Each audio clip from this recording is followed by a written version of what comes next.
country in the world without flying, and how the journey ties in with the slow travel principles we are exploring in this series of webinars. So today we have several interesting guests.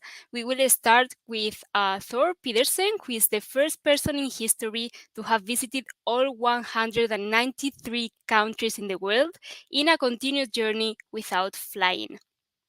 Following our interview with Thor, we will also have Juliana Dever, who will join us for the panel discussion. She is a professional actor, she's an experiential travel expert, and she also creates cultural tours. Juliana has visited over 60 countries and has lived in various countries such as the USA, France, Russia, and Greece. So please stay tuned until the end because we have many exciting things to come. My name is Lucia Prieto, and I will be your host for today. I work at the International Union for the Conservation of Nature, but today I am joining you as part of the MIT Network, which is an association of Mediterranean protected areas that are developing ecotourism products that have a low ecological footprint and also a positive socioeconomic impact for the local communities. So yes, thank you very much for joining us today. We are live streaming this webinar on Antor's and Travel Massive channels. So please, now is the moment to drop a comment on the live stream and let us know where are you watching us from. This webinar, in case you don't know, is part of the Slow Travel Network, which is an initiative that was launched by Antor's, the first B Corp in the world, and is a way to highlight the different ways in which travelers and the tourism industry are making the world a better place through slow travel. So this network is very easy to join, it's free to join. Maria, who is helping me on the backstage, she will share a link in the comments, and she will also put a QR code on the screen. But in any case, you can always go to Travel Massive website, just go to the search bar and search for the Slow Travel Network and hit the join button. We are very thankful to Antor's for making these webinars possible and for giving us the chance to talk about sustainability and slow tourism on this platform. You can learn more about Antor's and the Antor Foundation in the links that are in the description of this webinar. So now, without further ado, I want to welcome on screen our special guest for today, Thor. Hello, how are you doing? Hi, Thor. Welcome. How are you doing?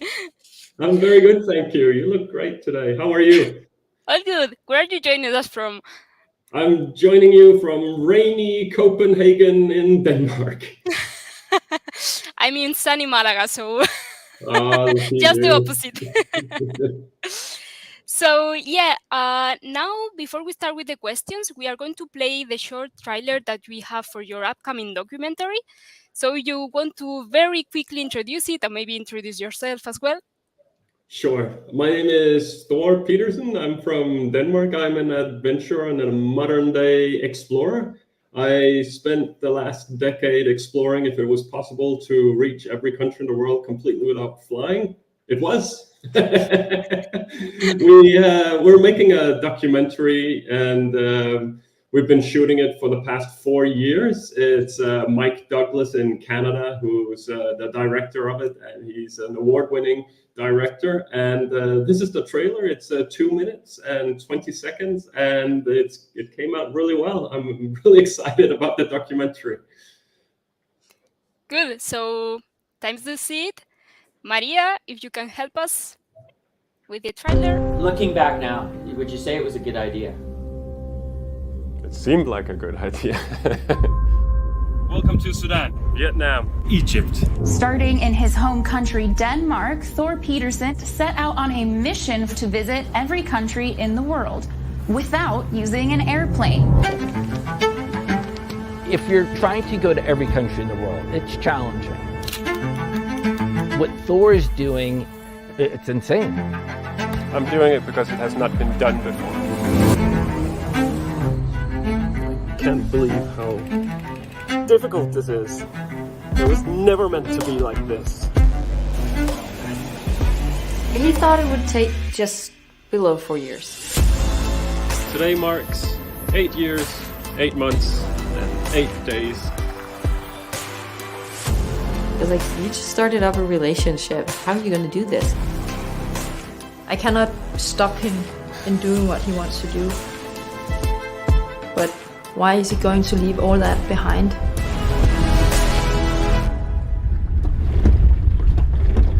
I feel like I'm at a breaking point.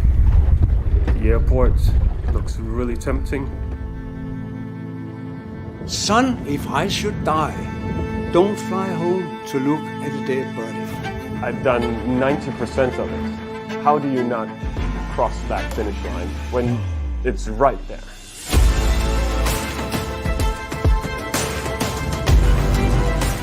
That is getting close. Why is everything so much harder than what it has to be? Either you've done it or you've not done it at all. So my decision is complete or quit. And I'm not quitting. I have strength within myself to fight for this. I'm going to fight until I drop.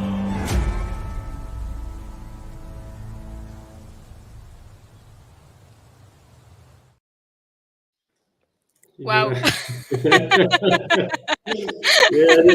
that looks quite exciting. I'm so curious about the documentary.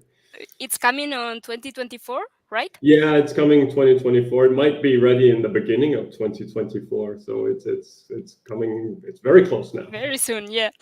Yeah. Excited to see it. So if that's okay for you, we will start with the questions. That's what we are here today for. Sure. The questions, more of a conversation, just bringing up different topics. And if you feel like changing the topic of the conversation, feel free to do so as well. So maybe it makes sense to start from the beginning. So what made you decide to visit every country in the world? So there was kind of a spoiler in the trailer, but you can explain it better now. Well, I mean, there's the short answer to that. It's because I found out it had never been done before.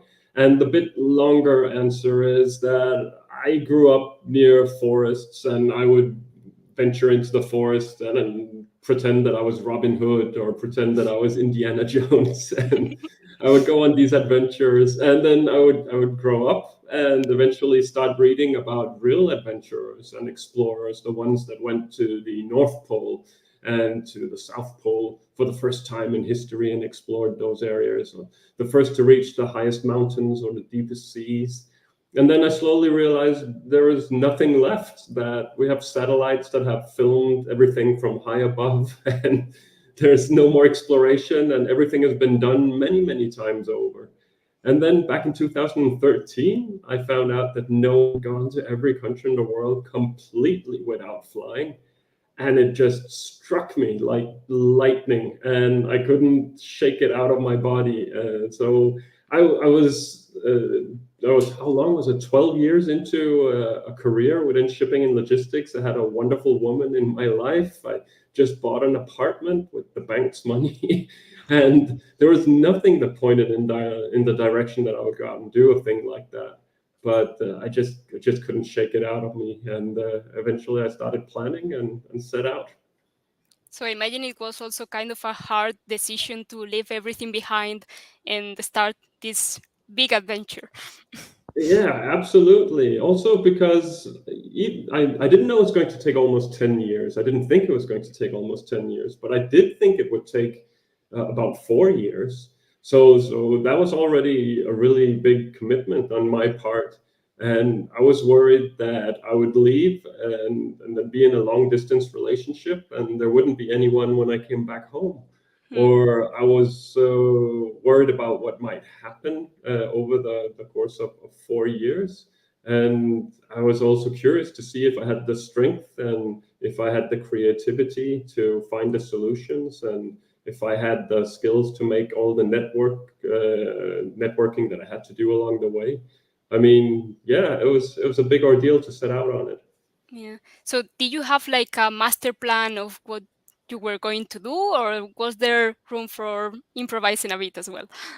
It was a bit of both. So I lined out the route country by country. So I knew that I was going from Denmark to Germany, from Germany to the Netherlands, from the Netherlands to Belgium, and so on and so forth, all the way to the very last country. Because I wasn't flying, then I felt that I really needed to have the logistics in place. But then there was room open for meeting someone and going east or going west within the individual countries as I saw fit and if I had enough time to do it. But it was a really, really demanding project in terms. I traveled as a goodwill ambassador of the Danish Red Cross. I met with the Red Cross or with the Red Crescent all around the world, raising funds and awareness for the humanitarian work. I've done interviews around the world. I've done speaking engagements. I've updated social media everywhere. On top of that, there was all the logistics of where are you going to sleep and what are you going to eat and what kind of transportation are you going to go with and how are you going to get to it and how are you going to get your ticket and all of that stuff. So many things. Yeah, and lots of improvising along the way as well. So how much time in advance did you start preparing?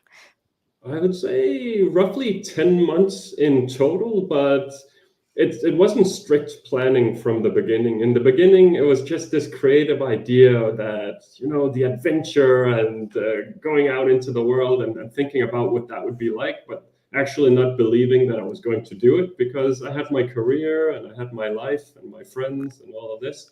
And then slowly over the course of 3 or 4 months, finding out that that's actually what I wanted to do and then finding out that I was really invested in it and then starting to plan in a more structured way, finding out where's the money going to come from? What's the budget going to be? Like, what would be a reasonable budget for every country in the world? What about insurance? What was I going to pack? What's the project name going to be? Which date was I going to leave on? And all of that stuff came into place.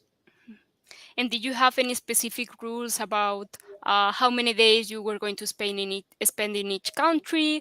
Something like that? Any fixed rules that you had from the very beginning? I had several fixed rules from the beginning. In terms of how much time I would spend in a country, the minimum was 24 hours. So I wouldn't recognize a visit unless I'd spent minimum 24 hours, but I was free to spend as much time as I wanted. Of course, the more time you spend in a country, the more time it's going to take before you get back home again. Mm-hmm. And you could estimate, let's say, 7 days per country based on roughly 200 countries. That's close to 4 years of your life. If you spend a month in every country in the world, then it's close to 16 years of your life.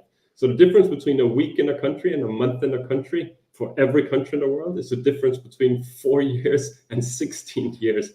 So you have to be very, very conservative in terms of time management. But yeah, the rules were absolutely no flying. If I got on an airplane or any form of flight throughout the project, then the project would be over. I couldn't return back home until I reached the final country. Of course, I could quit, but then the project would be over. And it had to be a minimum of 24 hours in every country.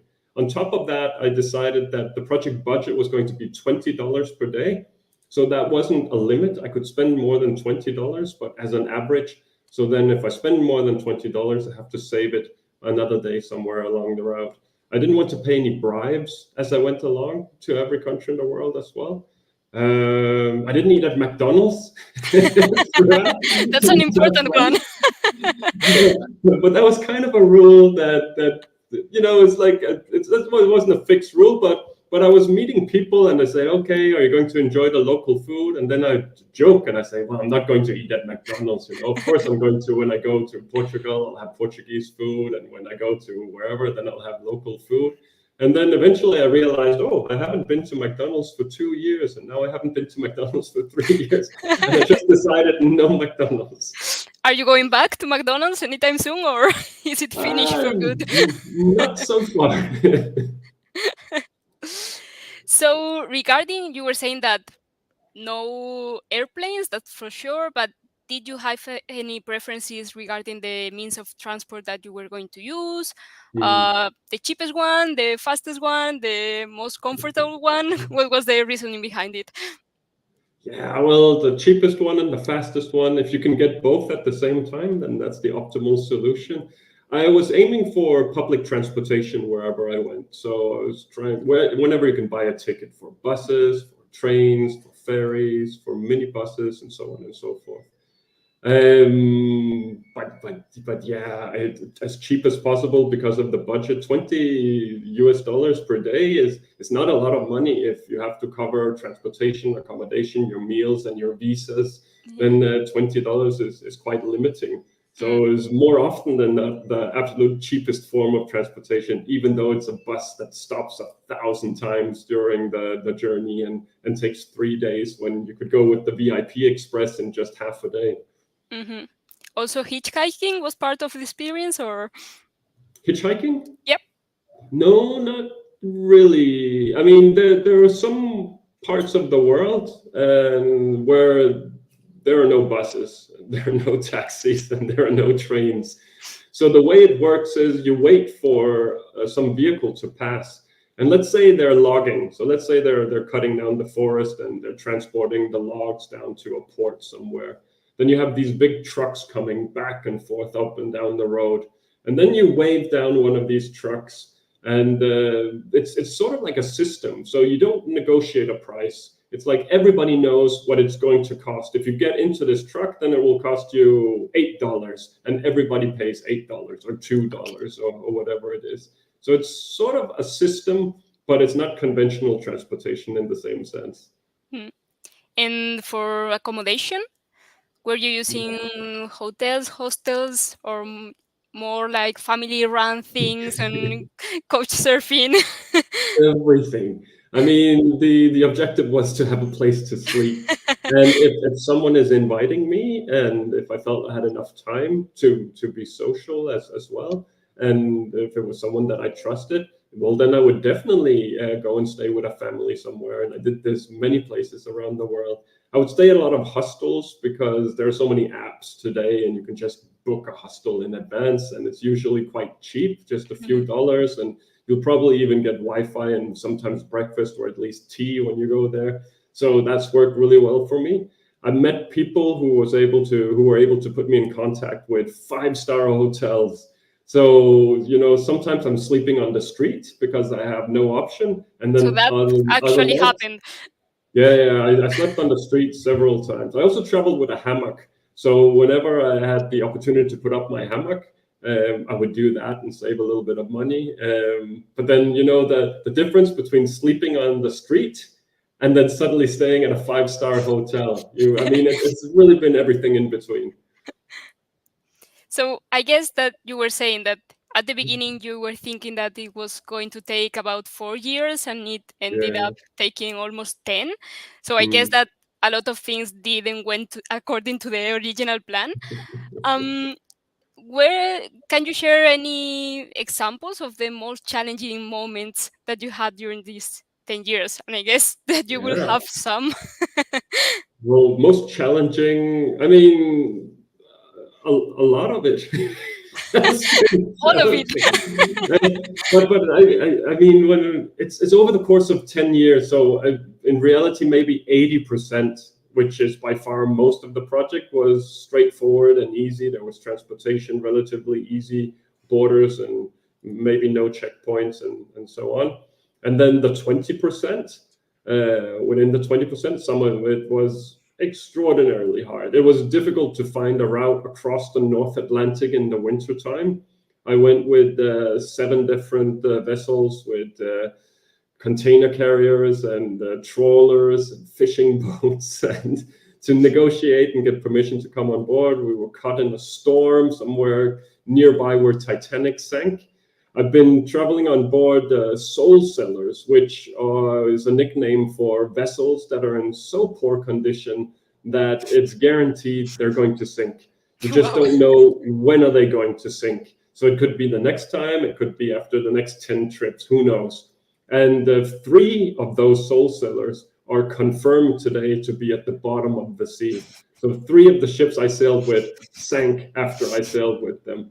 I've been held at gunpoint a few times, but one time it was very, very serious, and I thought it was the end of the line for me.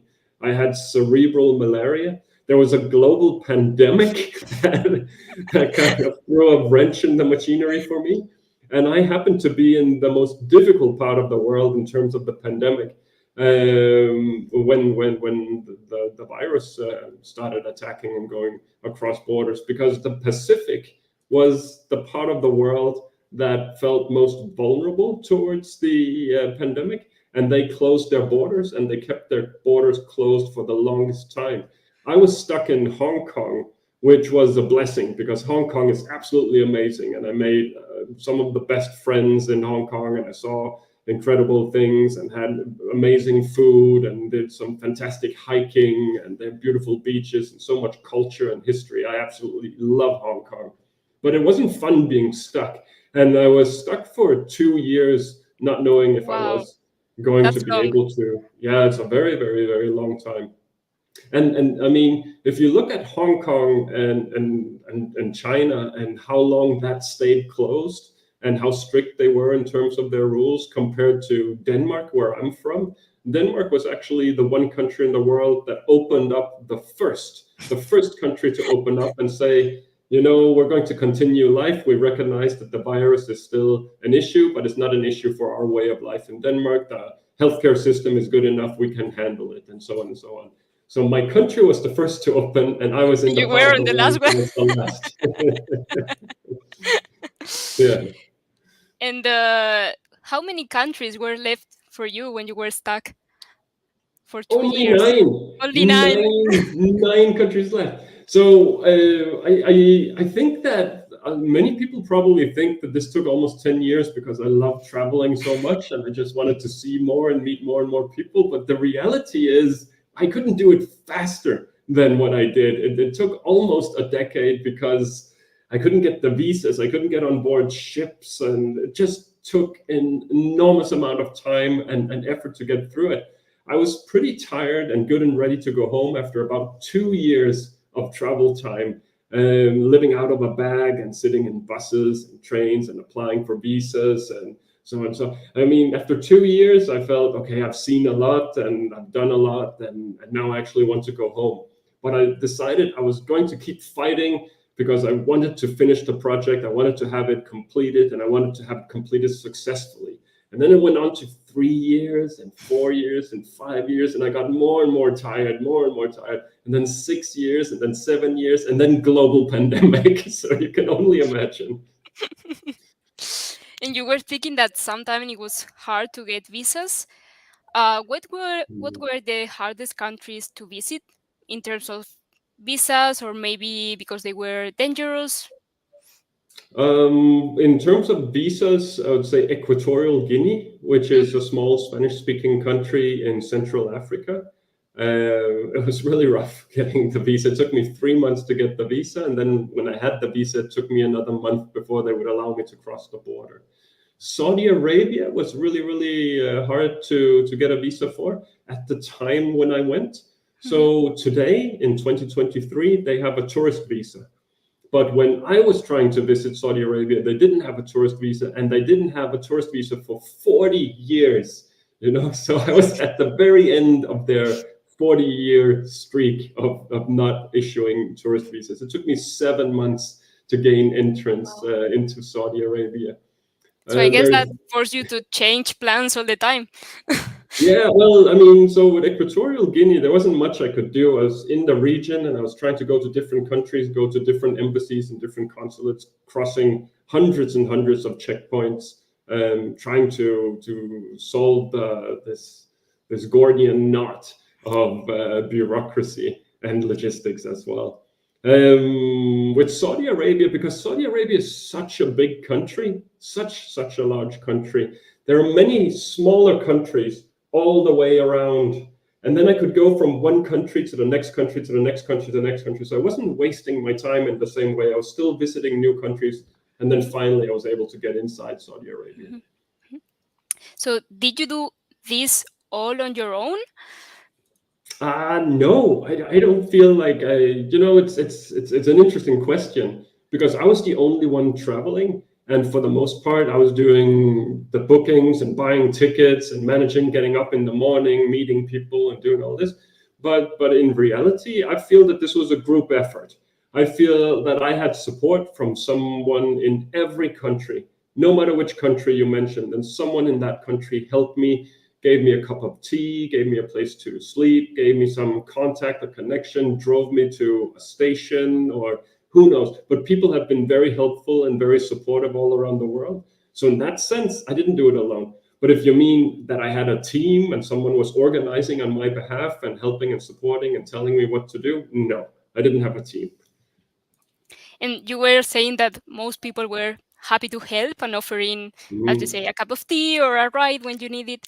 Yeah, absolutely. I would have said, on that point, I would say, first of all, people are just people. And when I left Denmark, I left with a motto, and the motto was, a stranger is a friend you've never met before. And to be honest, I didn't know that that was true. I was hoping it was going to be true, but it sounded nice. So I left Denmark on the 10th of October 2013 with that motto. And within a couple of weeks, I had so many stories that I could use to prove that a stranger is a friend you've never met before. Today, I look at the world and I look at the world and I say, when you deal with people, no matter where you go in the world, when you're dealing with people, then it's like playing a reversed kind of lottery. So you're winning all the time. Of course, it's possible to lose, but most of the time you're winning when you contact someone in a bus or at a station or at a market or on the street. They're going to be kind, they're going to be helpful, they're going to be open, maybe they're even funny. You're just winning constantly with people all around the world. And do you have any specific tips on how to make connections when you are traveling? Well, I think to be humble is a really good start. You don't want to scare people away, so you want to be like kind and humble. I think it's always good to listen and not be. I mean, you need to give people space to talk. Some people just talk. Then I think it also makes it hard. I think if you smile, that's very helpful. I think it's good to learn bits and pieces of the local language. So you don't need to speak the entire language, but if you can just say a few things, then that's helpful in establishing people appreciate it always, yes. Yeah, exactly. And then you have to be able to laugh about yourself. You have to be ready to make mistakes and not get too embarrassed and run away, but just sort of laugh about it, and then hopefully whoever you're meeting, they will also laugh and you'll have a connection where you're laughing together.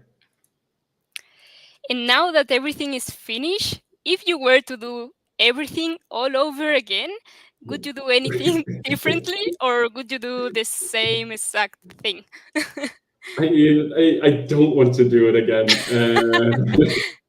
But it's sort of a paradox for me, because I definitely wouldn't do it again. And if I had a time machine and I could go back, I would go back and warn myself and say, don't do it, don't do it. But I don't want to be without all the knowledge and all the connections and all the friendships. And, everything I did over the past decade has made me into who I am today. And I'm happy about who I am today. I think I have grown as a person, and I've grown into a person that I like. I hope other people like me too. So in that sense, but in terms of if I was forced to do it again, what would I change? I would definitely get SIM cards everywhere I went from the beginning. Because of the small budget, I decided that I wasn't going to waste money buying SIM cards. I was just looking for Wi-Fi everywhere. And that made everything so much more difficult. So I would just get SIM cards. What else would I change? I left home with an iPad. So in 2013, iPads were the new big thing, and I was used to working on a laptop, but we decided that an iPad was more lightweight and smaller and durable and good for social media and blah, blah, blah. But it was a good tool for those exact reasons, but it wasn't very good for work. And there was a tremendous amount of work and visa applications and blogging and so on. So I would leave with a laptop. Then in terms of all the partners, I had several partners within the project. I had financial partners. I had the Red Cross as a humanitarian partner, giving value to the project as well. There was all sorts of partners. I would make sure that we sat down before I left home and had a conversation about what we expected from each other. Instead of just shaking hands and saying, okay, good luck, and then going out and then trying to debate after 2 years, what do you expect from me? What do I expect from you? No, have an agreement, sit and make sure that everyone knows what to expect. So you wouldn't have any confusion. confusement. Is that a word? So you wouldn't be confused further Do down not the ask line. me. So was everyone on board before you started the journey, or they just were joining from, I don't know, when you were 1 year ahead? And You mean the project partners? yeah, the partners, yeah. No. Well, most of them were with me from the beginning. So from the beginning, there was the Red Cross. I left home as a goodwill ambassador of the Danish Red Cross. Then there was Ross Energy. Ross Energy was the financial partner, and they were helping finance the project and supporting me in so many different ways. So they were there from the beginning. There were a few other partners as well in terms of logistics and the website and so. One of the partners that came over time was Salomon. So Salomon is a French sporting company, and they make skis and running equipment and all sorts of stuff. They're amazing. And when I left home in 2013, by chance, I bought a pair of Salomon shoes. And then I stayed loyal to those shoes. So, and I kept contacting Salomon. I said, look at me, look at me, look at me. I'm traveling in Salomon shoes. And I never heard anything from them. And then when I wore those shoes out, I got new Salomon shoes. And I said, look at me, look at me, look at me. And then I wore them out and I got new Salomon shoes. And I said, look at me, look at me, look at me. And when I reached finally. yeah, when I reached about 170 countries, more or less, they said, okay, we're looking at you. What do you want? And I said, I want Just new stop. shoes. Give me shoes. So we had a conversation and they gave me shoes, but they also gave me some pants and some socks. And then they said, we have a channel on YouTube called Salomon TV, and we feature our athletes on that channel. And we think it's really cool what you're doing. Would you be interested in having us do a feature short documentary, like 20 minutes, 23 minutes about your story? And I went, yeah, let's do that, let's do that, let's do that. And then when they learned more and more about the story, it developed into a full feature. And that's the documentary that we saw the trailer for in the beginning. It's probably going to be 90 minutes or even more. So yeah, that was an exciting development just based on buying a pair of shoes in 2013. And today I'm a Salomon ambassador. I'm a brand ambassador of Salomon. Wow. So all from buying a pair of shoes and saying, look at me, look at me, look at me. You never know. You never know, yeah. I did, there were other things like my backpack and so, where I also said, look at me, and I never heard anything. So it doesn't always work. So what's next? Are you done with travel for good No, or not? absolutely not done with travel. I know people in almost every country around the world. I have friends in so many countries around the world that I want to see again. So I'm very happy, but it costs money as well. So I need to make some money now. I'm writing a book together with a good friend. So he's my co-author, and we hope the book will be ready in 2024. I do speaking engagements. I'm going on a tour, a speaking tour in Denmark to 7 different Danish towns and cities and talking about the project. And then the documentary is also coming in 2024. So all of that. Then I have my lovely wife. We're in our new apartment, which is empty. There's nothing on the wall behind me. Congrats. We're trying to start a life together and make ends meet and find a rhythm within our everyday lives. So that's what's going on right now. And in terms of travel, well, whenever I have the opportunity, I will definitely travel. I'd love to see Galapagos. I've never seen Galapagos. I'd love to see Easter Island. I'd love to go to Alaska. I would love to go to Antarctica. I'd love to return to Hong Kong and see my friends in Hong Kong as well. There's so much travel I want to do. Well, that's amazing. Some amazing plans ahead. And thank you so much for sharing your story with us. I'm sure that there will be some questions for you. So in the audience, if someone has any questions, please leave them on the comment section. And if we have the time, because we are talking a lot, we'll try to address at least some of them. So now for the second part of the webinar, I would like to welcome on screen Juliana Dever. Hi, Hello. Juliana. Hello, Hi. welcome. Hello. So, Hi. if you want to quickly introduce yourself, because before we start with the panel questions. Yeah, Juliana Dever. I'm a professional actor. I've been traveling for 25 years now. For country counters, I've been to over 60, but I find most of my joy in returning to the places that I've already been, going a little deeper, and working with women in Central Europe, mainly like the Balkans, the Baltics, the Caucasus, to develop cultural immersion tours to their countries. Amazing. So, the slow travel way of doing things is how you do it, right? Yes. Or how you try to do it. So, Absolutely. Yeah. yeah, do you think that slow travel is kind of a state of mind, or is a way of doing things, or it's Well, an end? when you say state of mind, I mean, obviously, when people think about slow travel, a lot of times you go to the definition of staying in one place for a while and just really getting into it and exploring it. But not everybody has the luxury to do that. Especially, I know I'm from the United States. We have very limited vacation time. It costs so much money to even get out of our own country. Because I know we take a hit all the time for not having passports, but we have constraints. And so what I want to say about that is that you can have a slow travel state of mind when going somewhere. And really what that entails is, how you plan ahead, how you spend your time while you're there. Don't pack your schedule so full that you don't allow the ability for the magic to happen. Don't insulate yourself from the communities that you're going to. Don't go and be an observer. Get in there, try to get below the surface, become vulnerable to a destination. Set yourself little tasks so that you can actually connect with the people there, because it will be such a more meaningful experience, and it will be something that you'll remember far longer than if you just checked a couple boxes, took a couple landscape pictures, and left. Yeah, so human connections, I see from what Thor explained before and from what you are saying at the very center of every slow travel experience of responsible travel, or how you want to say it. Yeah. So, do you think that slow travel is especially relevant in developing destinations or lesser known destinations, or is it possible to do it everywhere? I mean, from my perspective, it can be done anywhere. You talk about touristy places or not touristy places.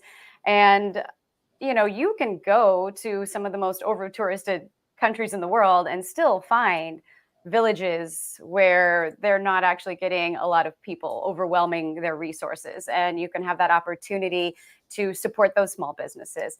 For me personally, I like to really put a spotlight on places that don't get a lot of that mainstream travel attention, because so many of those places, they want to see you, they want to meet you, it's a benefit for those communities as well, as long as you're supporting that local community. If you're finding women-owned businesses, local businesses, I take my groups to the country of Georgia, which they desperately need tourists from all over for multiple reasons. But I can tell you that I take my groups to this little town called Kutaisi, and we go to the spice market. And when we were there last June, we were walking through, and this woman seized upon us and realized that we were coming from somewhere different. Immediately, she's like, "Where are you from? Where are you from?" She wanted to take photos, and we were supporting her business. She was thrilled to death just to see somebody different. So it can be such a benefit. The people that are in these regions that don't get the spotlight, they would love to have visitors. So I think it's so important to try to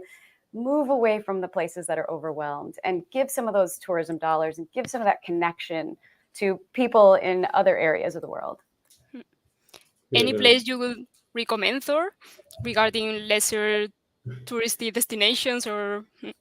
Well, I have a lot of heart for Georgia myself, so I'm really happy to hear Juliana speak about Georgia, and I think it's a great little country, and it's such an exciting country as well, because it's right there in between Europe and Asia. What is it? Is it Asia? Is it Europe? It has a good little mix of both. Really, really good food, really nice people. The last 4 years of my life were more or less spent in the Pacific, and there's a lot of unexplored territory for tourists within the Pacific. People, they tend to, you go to Fiji, and most people will go to a handful of islands in Fiji, and then they have 300 islands, if not more. I was in a tiny island nation called Tuvalu that has 9 island nations, and there are government ferries that connect all 9 islands, but you can only fly to one island. And that's where they see all the tourists come. So the tourists will come to that island, stay for a couple of days, and then they'll fly out again.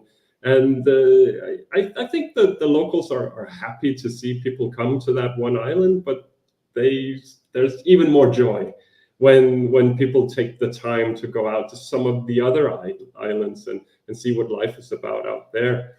So that's definitely a way to get off the beaten track, and it's also a way to put money in the hands of locals that might not otherwise get to see any of that money. I mean, just kind of break the path that most people they take.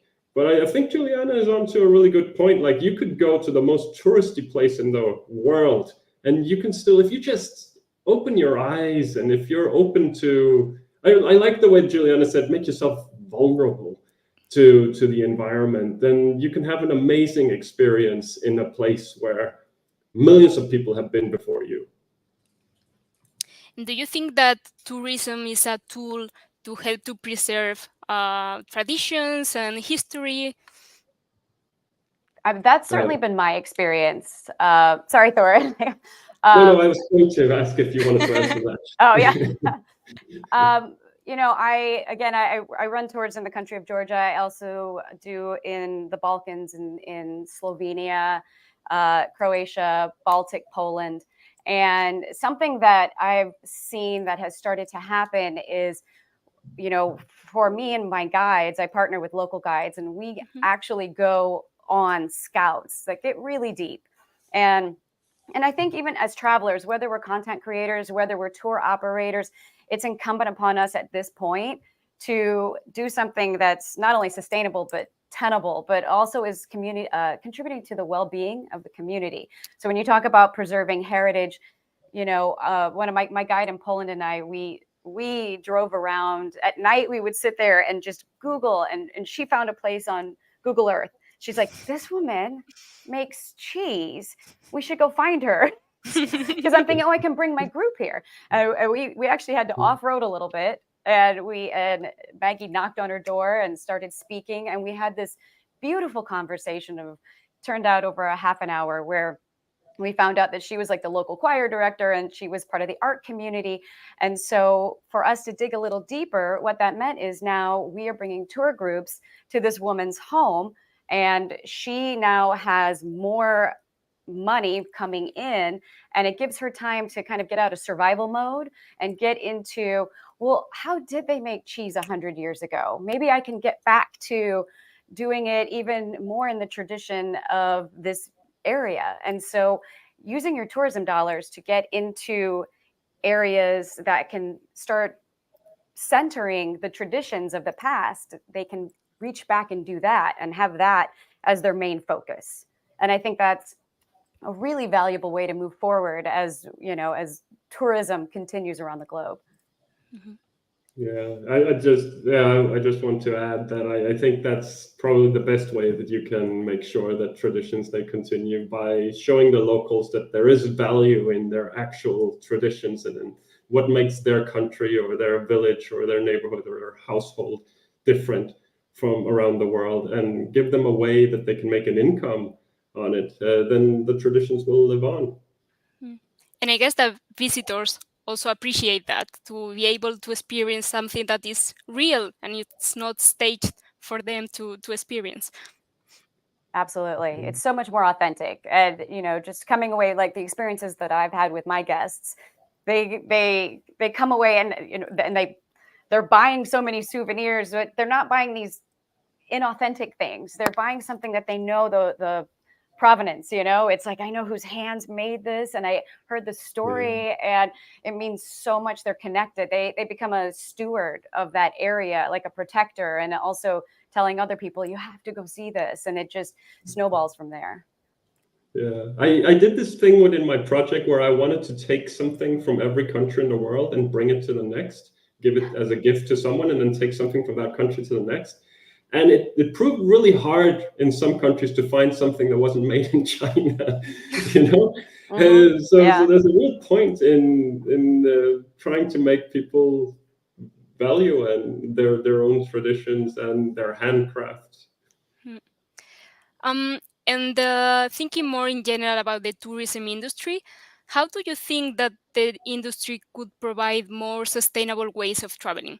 Thinking about, I don't know, accommodation, transport, but also getting in touch with the local community. That's also social sustainability. So any ideas that you think that could make the tourism industry a better industry in the future? I feel like I jump on everyone, so I'm like, Thor, do you want to go? I mean, I don't know if I have much to say on that topic. I think that if you can help the visitors and help the visitors' mindset, then you can go really far in sustainability. So if you can help visitors to understand what is of value in where you're at and what's local, say we have some food that you might only find in Denmark, or you would only find in Northern Europe. And if I travel to the other side of the planet and I expect to have that, then someone would have to fly it or ship it all the way across the planet so that I can sit and eat that instead of eating some delicious something else that exists exactly where I'm at. So it's more sustainable to eat local food, but it's also you immersing yourself into a local culture. You're eating your way through a country. My wife, she loves to say that, eat your way through a country. That's one way. I mean, if you can stay with a local family, if they offer that there's a guest room and they tender and take care of you, then the money is staying locally as well. If there's some handcrafts that you can buy that are made locally, well, then again, it's more sustainable. And I also think human connection, really, it comes down to when you're connected with other people, you know, again, as content creators, maybe sometimes even as trip creators, we think about architecture and landscapes, and all of those things are fabulous. But if you are connecting with humans, if your stories, you know, the most compelling stories, even with Thor that we're seeing, it's the human experience that is what's compelling, like forming that narrative about what is this country about, going beyond, you know, just going to touristed places. They really don't need the PR anymore. So I think it's about us being willing to dig deeper and to pull out what is beautiful and amazing about countries that don't get that spotlight. And you know, for instance, when I took one of my tour groups to Georgia, and last year, you know, obviously very much on their mind is the war that Russia has on Ukraine, and because that is happening to them as well. And in terms of Russia occupying 20% of Georgia, and so for them, there was a poignant moment that kind of typified for me what that experience was about in a local restaurant owned by a Georgian man, and he had singers, we had this beautiful food, and then he said to all of us in a toast, he's like, please take our message of love and peace, and please tell people that we have something worth saving. And so for it to be sustainable, we need to go to places that need the tourism dollar, that need to know that there are amazing humans there that want to welcome us. And so we need to really endeavor to connect with those human stories and share them. Yeah, those are some really great points. And just remember that I've been to several countries where poaching is a problem, and where NGOs are actively working, trying to turn the poachers into tour guides instead, because they do have the local knowledge of tracking down the animals, and a lot of tourists, they come and they want to see the animals. So in one way, if the poachers go on killing the animals, then there's less for the tourists to see. And if they become guides, then there are more animals, and you have excellent guides to find the animals. So it sort of works out really well for everyone. But you know, you need that change to come along. It doesn't happen on its own. For them to know that there is another choice, another option. Yeah, So exactly. Yeah. So we have a question from the audience. If anyone has any question, feel free to put it on the comment section. We are reaching the end of the session, so now is the moment. They are asking if you can talk a little bit more about your work with the Red Cross. Oh, yeah, sure. I represented the Red Cross as a goodwill ambassador of the Danish Red Cross. So what is the Red Cross? Well, the Red Cross is the world's largest humanitarian organization. You cannot think of anything that the Red Cross is not doing. I mean, it's such a huge organization. As long as it's in connection to humans, then the Red Cross has its fingers on it in some way or the other. What I did was that I symbolically connected the Red Cross globally. The Red Cross was founded in 1863, so it's been around for a very, very long time. And today it's found in 192 countries around the world, so almost every country in the world. But then it's also found in, say, if you split the UK, then you'll have the British Red Cross in England, in Wales, in Northern Ireland, Scotland. So I went to all four. And by that, I managed to visit the Red Cross or Red Crescent, visit the movement in 199 countries around the world. That's setting a record on that. But the record isn't the point. The point is that you can find this well-meaning humanitarian organization all around the world. I raised funds together with my followers and together with people and organizations along my way. And we raised a lot of funds for the humanitarian work. We raised a lot of awareness. I did interviews with Red Cross staff, with volunteers, with ambulance drivers, with secretary generals. So it's with someone who just started a few days before I arrived, working with the Red Cross, and with someone who's been with the Red Cross for 40 years. Just interviewing all these people and then getting their experience and writing down stories and trying to share them. Especially when I do interviews, I try to share and invite people to donate blood and donate their time, become involved one way or the other, but donate money. The money goes a really long way. And yeah, I mean, yeah, that's basically what I did. It took a lot of time. So with the Red Cross being in almost every country in the world, and me making a visit and trying to set up the visits and sitting and having a cup of tea or a cup of coffee in the individual offices, it probably took a year out of the time accumulated. Great. So now we are reaching the end of the webinar. So if you have anything else that you would like to say, Juliana or Thor, and also if you can tell people where they can find you and follow your journey. Yeah, absolutely. You can find me on Instagram and Facebook at Clever Dever Wherever. And I just want to say to, all of us are out there traveling. So, give yourself a little assignment, give yourself like something to do where you need to set yourself up to talk to people. Because I know sometimes it can be a little intimidating or difficult. I just start talking, but sometimes it helps to give yourself something to look for or ask and, get under the surface, get a chance to get to know people. I really think, especially for those of us that are watching that are content creators, like it's vitally important for us to really go further and to really bring the spotlight to some of these places that really rely on tourism dollars to thrive and to move as a country. So please try to do that. And, just what we do when we travel matters. So let's connect with people and promote less touristed places. Yeah, I don't want to follow that. I think that was really well put. That was really well said. I had to follow you. What are you talking about? No, I mean, I don't want to follow you now talking. I mean, I would follow you on social media for sure.